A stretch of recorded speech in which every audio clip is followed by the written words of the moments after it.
Thank you really so much, Leona, for inviting me. I was given about 15 minutes, I was told, so I said, what am I going to do in 15 minutes?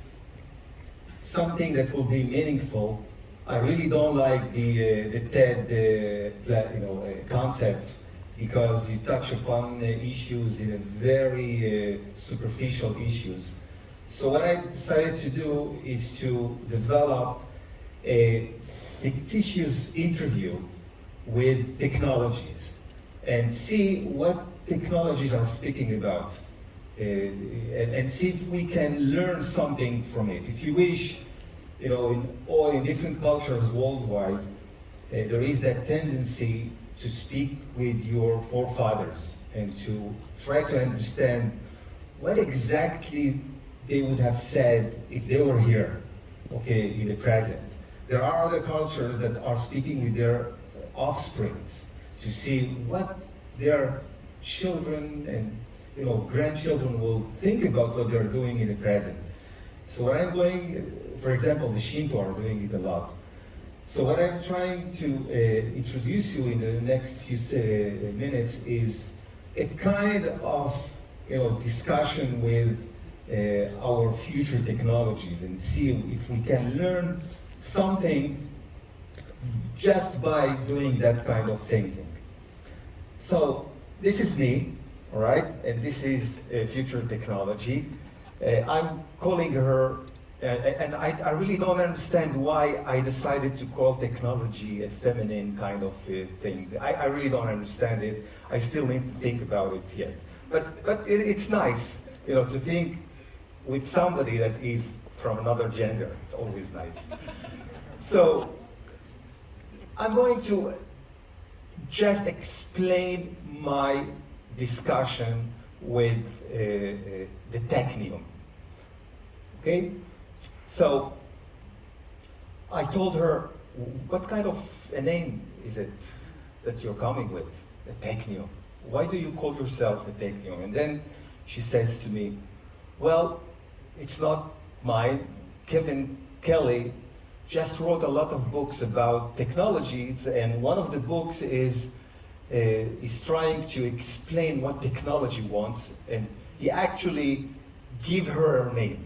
Okay, he gave that name to the technology that says in a simple way, technology is a kind of a living superorganism. That's what the name Technium is speaking about. So, Kevin Kelly is trying to understand what that superorganism is willing. Does it have some goals? Does it have some wishes, etc., etc.? This is what she told me. And then I asked, well, are you kidding me? Is it really a living superorganism, the technology? And she answers, well, I'm serious, because if you are to define a superorganism and you see how technology is behaving nowadays, it's exactly the same definition as a living superorganism. Well, by superorganism, by the way, it's very hard to define what superorganism. Very few biologists really try to do it. One of them is this book. But the idea is that very personal, or if you wish, agents in a superorganism, really they don't understand. Think about an ant that lives here in this part of an ecosystem. Does it know what's happening over there? Okay, it's like we are now sitting here. Do we know what's happening in Kiev at this very moment? Do we know what's happening in New York? Do we know what's happening behind this wall? We don't. But as a whole, we are a superorganism. Each one of us is doing something, and as a whole, we are creating something much, much bigger than we can even grasp as individuals. This is, generally speaking, what we call a superorganism. Our technology is already a superorganism. Okay? I don't know if you know how many parts there is now in a car. between 15,000 parts to 30,000 parts that are, all together working to have for us a very nice, environment, climated and with nice views, with knowledge, with the data that is always collected. And the more that kind of technology is progressing, the more it's becoming somehow like at least an organism. Think about just a street in a big city nowadays with millions of technologies, parts of technologies that all together are working so that we can walk, have fresh air, have data, communicate between us. There is water running in behind the scenes. There are a lot of things that are happening. People are bringing food to stores, clothes to other stores. Everything is working. Just imagine if somehow, God forbid, humanity will disappear. That street will continue to survive. I don't know for how long. There's no living entity that can survive forever. We are old. We know what's happening to us. So the same thing with a street like this. At a certain point, it will collapse, but it will continue for a week, a month, maybe in the future it will be able to continue for years before it ceases to exist. So it's a living organism by all means, all right? And then I asked her, oh really, come on, are you serious? In order to be a living organism, you have to have a lot of characteristics. And then she says to me, well, that's right, but this is the optimum. There are processes we are working towards that goal.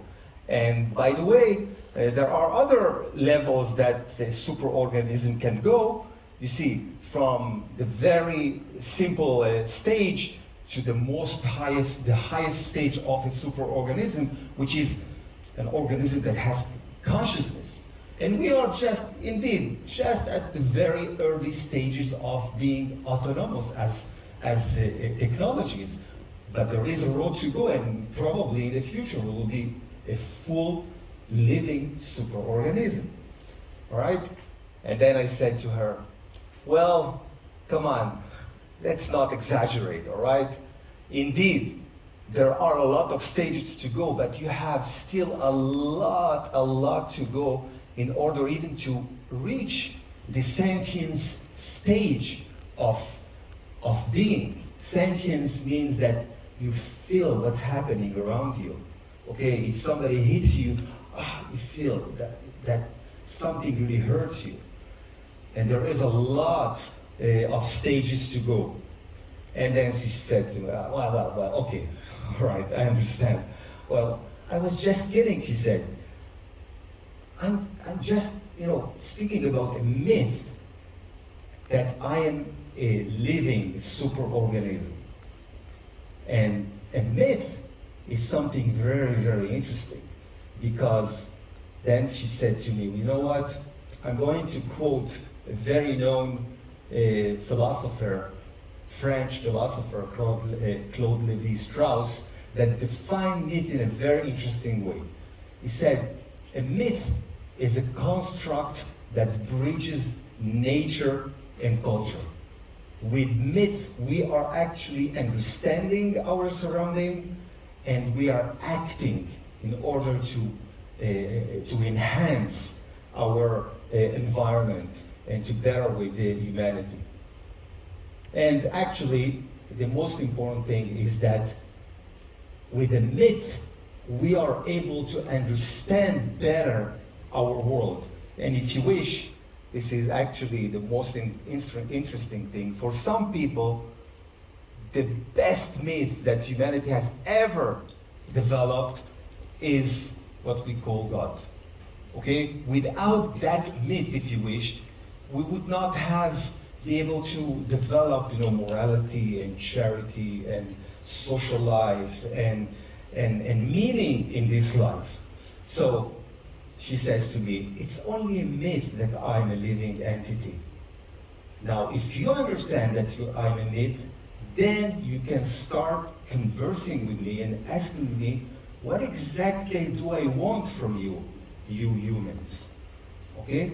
And with that kind of conversation, we can enhance the way we are able to develop new and future technologies. Actually, it's, if you wish, it's a methodology that we used to have for millennia in different cultures.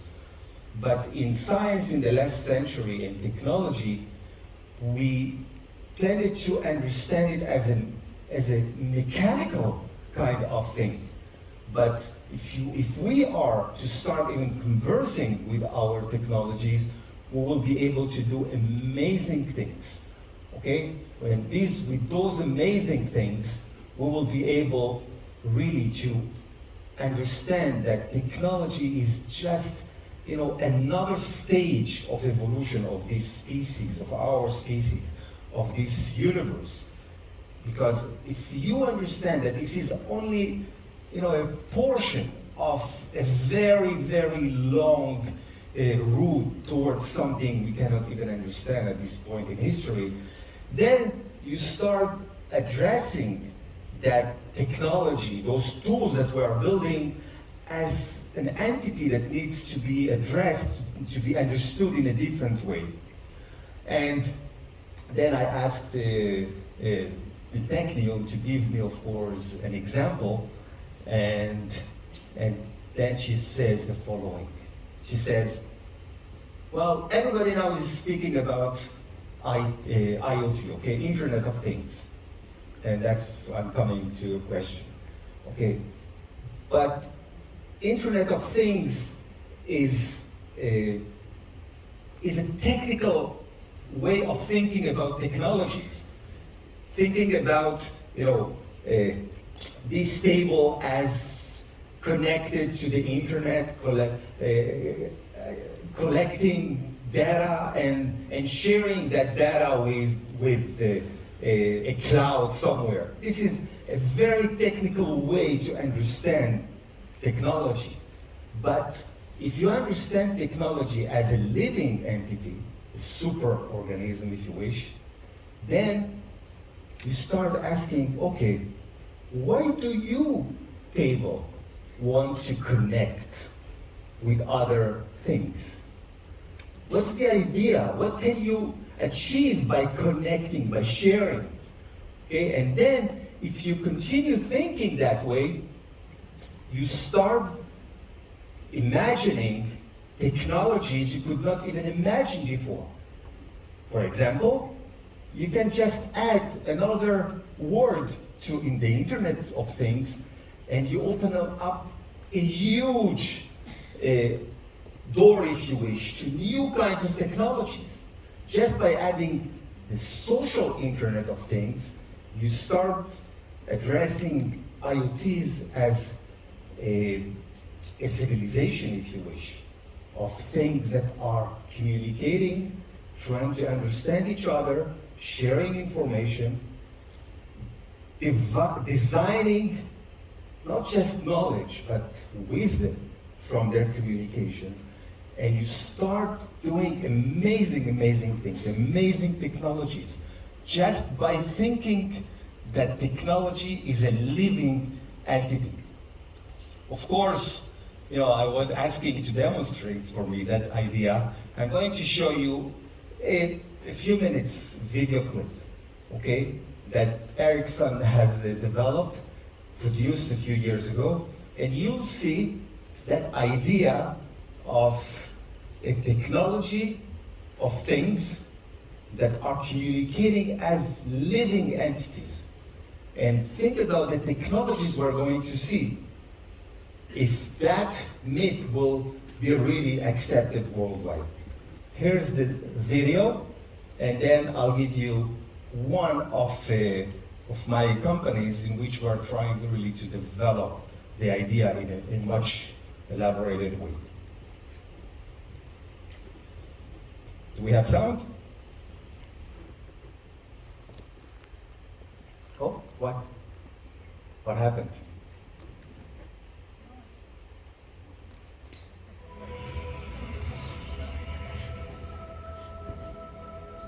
you'll see how things are communicating like living entities. Okay, here's somebody speaking to his house.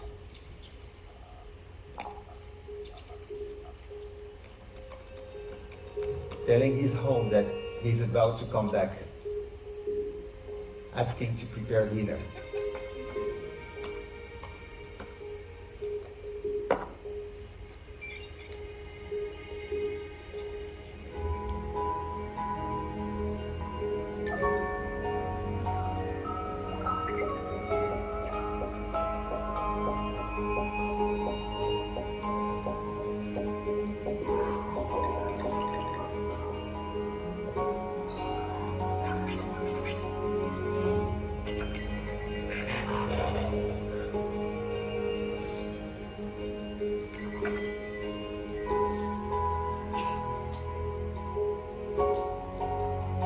Look at this very nice idea. Okay? The vacuum turns itself on.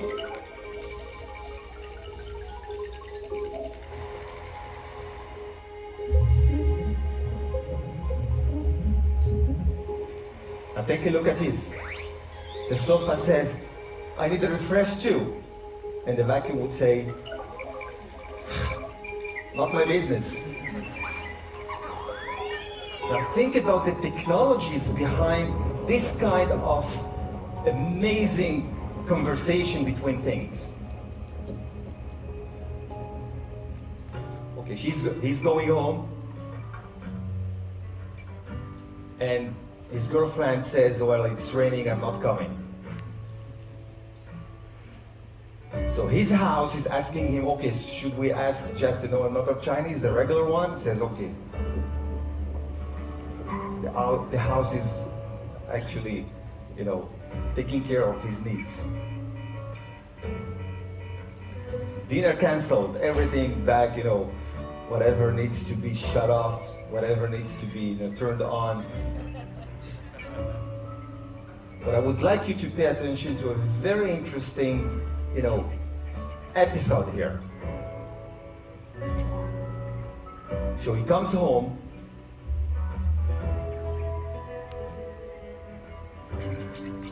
All right, the TV is downloading his most,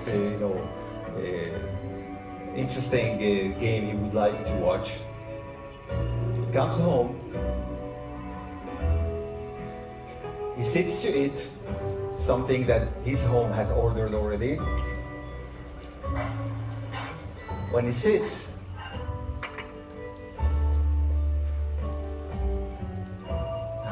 his girlfriend is calling, trying to reach him, trying to tell him that she wants to come, and then the TV, turns off so that he will be much interested in the TV than in his girlfriend. So this is the idea of we are conversing with our technologies in order to enhance their existence. It's like a human civilization, like we have done for millions of years, connecting people, organizing ourselves in different ways, doing trade, doing wars, etc., etc. We are at a stage in our evolution in which we are about to develop a new civilization. The civilization of our things that are going to start thinking for themselves and for us. Now, by just thinking about the meat, I need my presentation. I have still another video.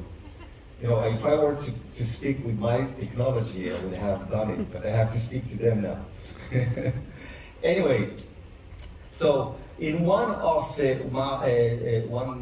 companies I have co-founded, it's called Things, from the idea of things that are thinking, okay? Thinking things. So what we are doing is here, just a very short If the world video. of sensors, cameras, computers, and robots all around us, the Internet of Things was more than a collection of separate networks. What if it had something to say? In this world, things around you would detect changes in the environment, communicate with other things, and autonomously anticipate and react to make human life smoother, safer, more satisfying. Driving would be flawless and effortless, with IoTs constantly exchanging online data. Catastrophic forest fires would be detected and contained much, much faster. In no time at all, a crane that knows it's unstable would alert emergency services and everyone around it. And life's most precious moments will let you know when they happen by themselves, so that you never miss a beat. With Things, IoT will become a self-nourishing data network that anticipates what you'll need 5 minutes from now, and humanity will benefit from an endless wealth of pure, objective information, courtesy of Things. It's a world that makes sense. And Things is making sense of that world. Join us today. Okay, so it's not just making sense, it's really anticipating what we need and conversing with humans in order to not just anticipate, but evolve together to higher levels of, environmental, if you wish, conditions. The most important thing is that it's only the forthcoming stage. It's not going to end at that stage. It's going to have a life by itself. And it's exactly as we have done during millennia. We have developed, if you wish, protocols with which we can discuss. We have developed languages with which we can share ideas. We have developed, moral ethics, if you wish, with which we are somehow organizing our frameworks. We have developed trade agreements. We have developed financial institutes. We, just by thinking about our technologies as living entities, we will be able to replicate what we have done with humanity, with our things. And this will be something which is really amazing in our evolution.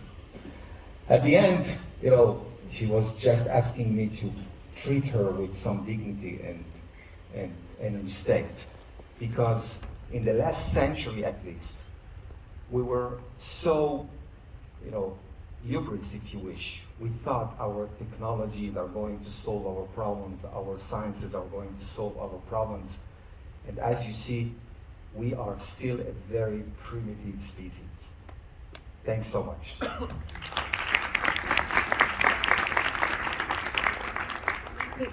Thank you so much, David. Well, I see that Miss Technium is very successfully replacing Sophia, and I do not like this particularly. Why? Well, I could imagine if it was like vice versa,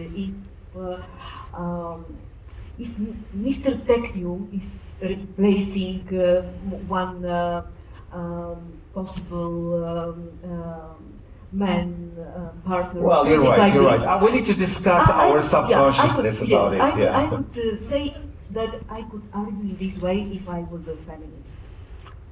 But we will skip this part. All right, okay, thank you so much. I'm really curious, and then I do appreciate your vision of somehow spiritualizing the things around us through our brains, because our brains created technology. Exactly. And as far as we see that that we are replaceable by the things, it's convenient to have your home waiting for you, but it's at the same time scary that your home is waiting for you. If you don't want, for instance, your home to know when you leave the office, or vice versa, your office to know when you do leave your home, if you don't want this transparency to be overwhelming our existence, you should be scary of that. Okay. And it is not only about knowing, what's going on, how the people and the things are moving. It's also knowing that we are replaceable. That's the fear of humanity for millions of years. I'm trying to address this question. So many times I've been asked that question, and I always try to find out a new answer, okay? Because it really is a very deep, very important fear, existential fear that we are, it's engulfing us. And if I am to try another answer now, I would say the following. As a species, we are a very fearful species. Okay, what really drives humanity are fears. Everything is fear. Okay, we are buying homes because we fear from, let's say, the rain or whatever. We live and we make the most of living because we fear death, etc., etc. Think about the fear that humanity has, felt when somebody discovered the fire. Think about the fear when somebody, developed the first wheel, etc., etc. We are constantly fearful. The same thing at this stage in our evolution. We fear from our tools again. But our tools were always something that pushed the envelope of humanity. The highest envelope of humanity is consciousness. Okay? And we will, if our things will be very, very smart, then we will ask not just, how they are going to replace us. We're going to ask other questions. We're going to ask, what's so unique about our consciousness? Can we enhance our consciousness? Everything else will be taken care of by our tools. So humanity will continue evolving because of our technologies. We will not disappear because of our technologies, or vice versa. Exactly the opposite. Our technology will push us to ask more and more difficult questions, and with those difficult questions, we will define humanity in a very different way. I'm satisfied and I'm happy with your answer, because actually I think that the technology is something spectacular. And if I may, people, when they speak about technology, most of the people think that technology comes from the word technical things, yeah. Okay? But actually, technology, its origin as a term, is from ancient Greek. Technos. Technos means art. Mm-hmm. The way we develop ideas is through our arts. So technology is a different kind of art with which we are expressing our fears, our wishes, our meaning, etc. It's a different manner. That's it. It's not a technical issue. So it will always, push our envelope to continue developing. I also particularly liked your idea that technology is replacing the most sophisticated myth, God. Yeah. The God. Well, I didn't say it's replacing. I said that it's another myth. Yeah. That's it. Yeah, It exactly. will take many years to replace such an amazing myth that really helped humanity develop. But if we imagine this super being of technology, super organism of technology, coming on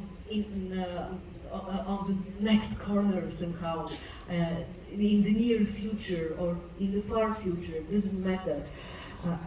Don't you think that technology should also learn to die as a human being? Because we die, we are killed, or we die because of viruses, or because of wars, or because somebody is shooting. Do you think that technology should perform the same dying? Well, actually, death? this is the first time I was asked such a question, and I really thank so much, this kind of question. I don't think we are at a stage that we can really think about it, okay? Because whatever we are, developing in this world, we don't want it to die. Exactly the opposite. Since we are very finite, since we are existentially constantly thinking about the end of our existence, what we're trying to do is to build things that will, continue living beyond our existence. Or helping us to live more, Exactly. We don't accept death. So I'm not sure that we would like our things to die. Because we build huge monuments so that they will not be destroyed after we die. So probably this is another way to extend our life. We will not, have willing to have some kind of algorithm that will have them cease to exist just because of that. We would try to put some algorithm in systems that will go nuts, let's say, and then we'll tell them go to sleep somehow. But if they are useful and if they are bringing good to humanity, we would not exactly like them to cease to exist. Mm-hmm. But it's a very interesting question. I was never asked about that question. Thank you. Thank you. Back to the question that Vanillin wanted so much to ask at the very beginning, and I stopped him because I was sure that we will learn something. And what we learned is that actually we are facing a new civilization phase, and we have to admit it's happening. Yes. But back to the question of war and the question of predictions, how you will explain to us how did you get it 10 years ago in your book, the prediction about Russia? Well, futures thinking, generally speaking, is a branch of a different academic discipline, which is systems thinking. We are trying to understand how systems are evolving. Now, the basic assumption in futures thinking is that there is logic how systems are evolving. If we are to stumble upon, let's say, a logic or a pattern, or it doesn't matter what, how systems are developing, we tend to put those, let's say, patterns into graphs and charts, give those charts reliability, okay? And with those charts or models, if you wish, we are trying to figure out the next stage of a system. So it was very clear, with a right methodology, it was very clear that Russia does not accept its strategic, let's say, stance after 1990 when the USSR has collapsed. And again, it's because of great fears that are driving Russia. Russia is an amazing nation in history, okay? It's the biggest country in the world, actually, if I'm not mistaken. Still, I think so. But its core is exactly at the very corner, the western corner of that huge country. And that corner is so easy to penetrate. Every century, it's written in their DNA, that every century, there once or twice, somebody is willing to take over that heart, economic heart, political heart, etc. of that country. So they were trying for years to have, somehow a buffer zone between the West and their core. So when they retreated when the USSR has collapsed, they actually went back 150 years in history without any buffer zones. And that's why if you really go inside the mind of Putin with one of the methodologies that I have developed, is that he's so fearful that it will happen again. It happened with the French, it happened with Germany, it said again and again, it said, I need a buffer zone. And when he saw that NATO is approaching his borders, he went nuts. And he will do things that he even cannot imagine, because we are still a very primitive species that is driven by fears. It's pretty scary. Things that even he is not imagining that he will do because of fear. But do you think that the whole other rational part of the world should somehow compromise in order to not letting Russia feel frightened? Well, there are two strategies that were, given the chance in history to play out and see how it comes out. There is one way is to appease the fears of others. Okay? History has shown that when you appease fears, people do not stop in a certain place. They will continue because their fear continue to grow. Okay? That's one way to address the issue. There is another way, which is, let's say, there is a term, I forgot at the moment, but the term of a steel wall, something like that, which means that if the other person is afraid to do something, then nobody's doing anything. And this is another time in history in which others are not putting that wall.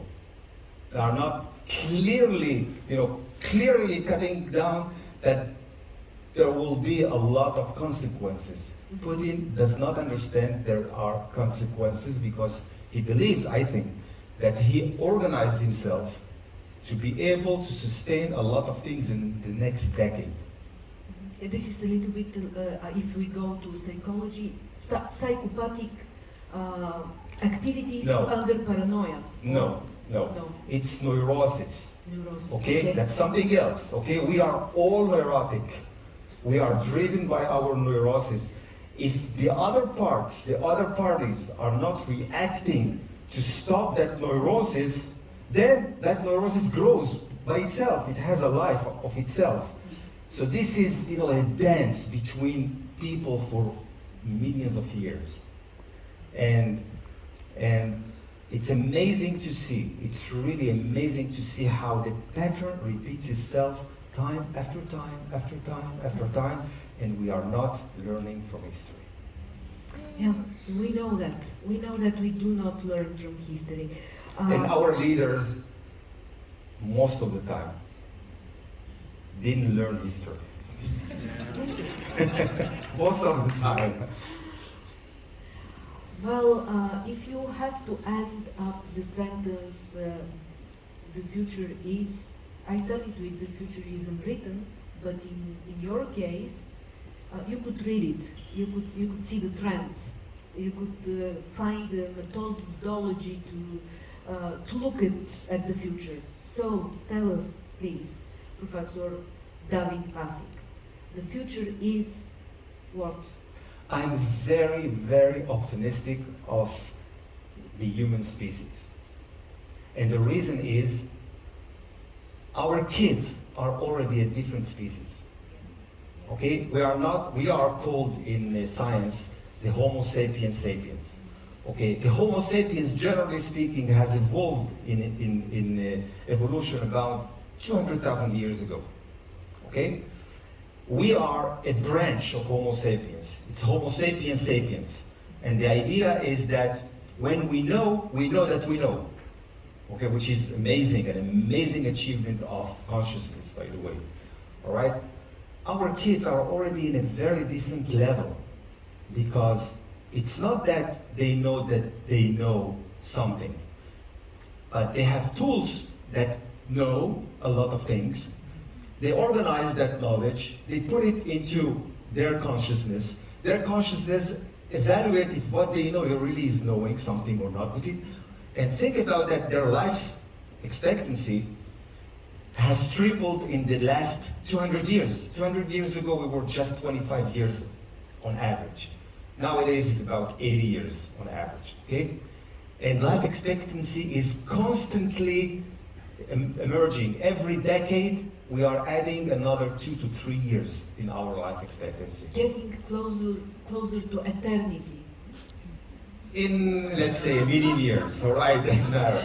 But think about it, that those kids that were just born, they will be around by mid 22nd century. So it's a different mindset, it's a different, just think about the experience they're going to, accumulate in their life cycle.